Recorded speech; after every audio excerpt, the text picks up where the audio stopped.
朋友们，大家好，我是坤侯。今天呢，我们讲一讲如何快速的用一些最简单的原则判别一个人的婚姻是否好还是不好。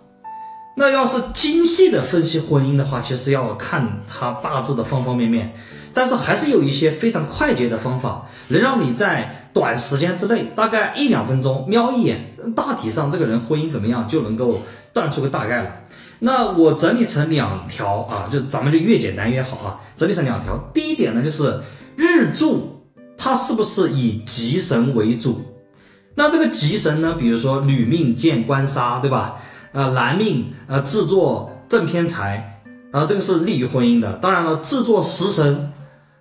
这些都还是可以。那这是五行上面的吉神。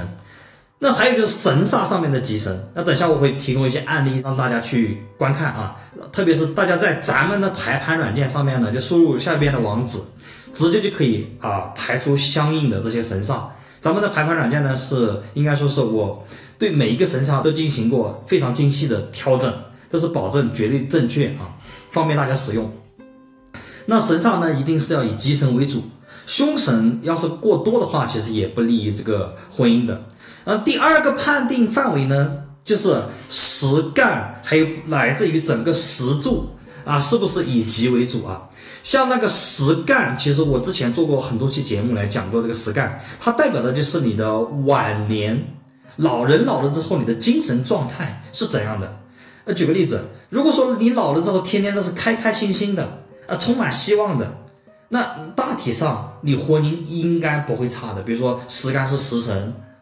诸如此类的情况。如果说你实干是什么伤官呀、偏印就代表着你老了之后肯定会很痛苦，你老了之后心里面不开心。那如果说一个人婚姻是一片幸福美满的，那老了之后怎么会有这种情况呢？不可能，是不是？所以说我们是由果反推因，就他老了既然是这个样子，既然不好，那肯定是婚姻出问题了。所以说我们可以通过实干的好与坏来反向推到这个人的婚姻到底怎么样。还有呢，时柱下面的神煞看看是不是以吉神为主。如果是吉神为主的话，那这个人晚年生活过得还是惬意的。那倒推回来，婚姻一般来说不会有什么太大问题。如果说时柱是凶神为主的话，那倒推回来可能是因为他婚姻出了很多问题，导致他的这个晚年生活的并不愉快就有很多波折，对不对？那接下来呢，我就是用一些八字案例带着大家去看一看好，第一个呢，我们看一下，第一个案例呢是丈夫出轨的一个案例但是他因为是我身边的一个人，所以说我对他还是非常了解的。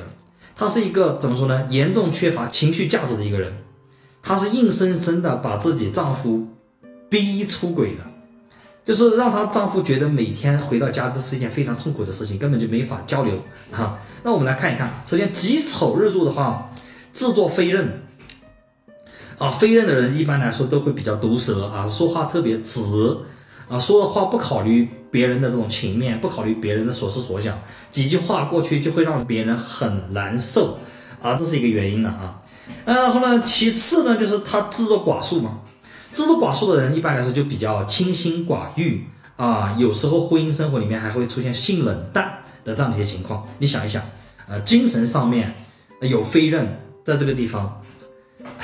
就是没有情绪价值，肉体上面又是性冷淡那你说这样的一个女性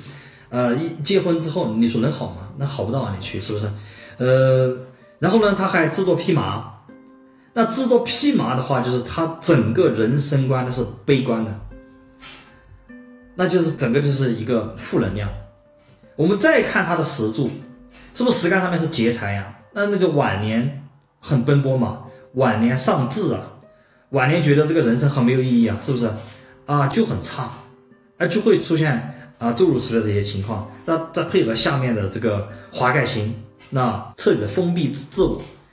那一看就不行。所以说婚姻总体来说就不行了。那我们再看下一个那下一个呢是一个单亲妈妈的这个之前也是我一个朋友然后他就和我聊到，她和丈夫婚后怀上了孩子，但是后来因为觉得丈夫各方面都有问题，那在孩子还没出生的时候就离婚了，然后独自生下孩子，然后把孩子抚养长大啊。现在孩子也20岁了，那她就终身不婚，就会有这种情况，就是她对待自己的丈夫是非常狠心，对待自己也是非常狠心的一个人，而且完全不服软。为什么？我们就可以看见她是壬辰日出生的，壬辰日魁罡嘛，魁罡要是男命魁罡的话，有时候是利于事业的；女命魁罡的话，可能利于事业，但是大不利婚姻。为什么呢？因为魁罡格的人一般来说的是怎么说呢？死倔，是绝不低头的那种类型。而且你看他是双魁罡哟，壬辰庚戌他都是魁罡。男人不服软，只要女人服软，在婚姻里面一般来说都是和谐的。但是一个婚姻里面，男人很少有服软的，而女人要是不服软的话，那婚姻就走到尽头了。就是有这个情况。一看这个魁罡，基本上如果说他不找到一个非常温柔的男性，很难成。魁罡只是其中一点啊，我们再看一下其他的一些有没有其他东西，比如说他制作雕刻很麻木啊，没有同情心啊，没有同理心啊，是一个情感极其麻木的一个人，然后又是阴差阳错，很难以沟通。然后我们再看时柱啊，天干上面是偏硬，就代表他老了之后是一个很孤独很痛苦的一种状态，然后下面配合华盖，也是个封闭自我的。所以说这样一判断的话那整个命盘都显示出信息来，婚姻不好。如果说我们精细的分析，我们还可以分析到其他的，比如月柱劫财呀，是不是元辰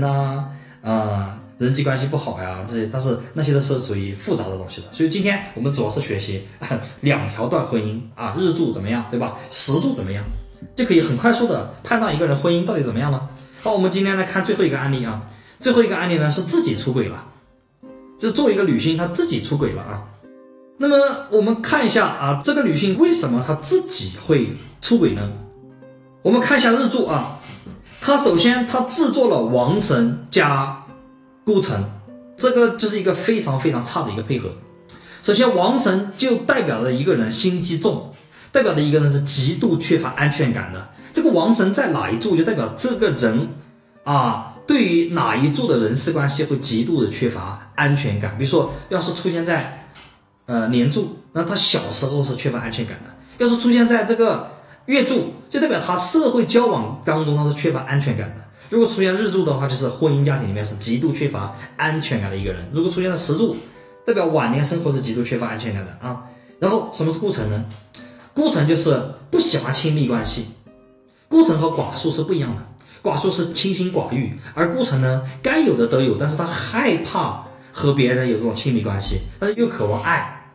就会有一种情况。首先呢，王神导致他不相信爱，不相信太亲密的关系；孤辰呢，又导致他害怕这种特别亲密的关系。所以说他和任何人走到婚姻的殿堂里面的时候，他就会发自内心的恐惧。而我们看见他连干七杀，配合下面见到红鸾星，是不是面对陌生人的时候稍微有点才情的，他就很容易动心就是婚内它是一种极度恐惧的状态，而婚外呢又容易动情，所以说自己出轨了然后时干上面是伤官嘛，是不是？时干上伤官就代表他晚年之后还在是奔波劳碌，还是属于一个拼命的一个状态，那也不好呀。所以结合几条看下来的婚姻，很快就能够断出来是好还是坏了。如果说男性的话，基本上也是可以按照这些原则来看的。因为刚才大家听我分析的话，我没有用女命官杀来断婚姻，是不是所以说很多时候你男命你用财去断他婚姻状态的话也是不准的。但是你通过今天的这2条，看日柱的吉神与否，还有时柱的吉神与否，来判断一个人的婚姻，大方向上面能够看得比较准确，快准狠。好，希望今天的课程呢可以很好的帮助到大家，咱们下期节目再见。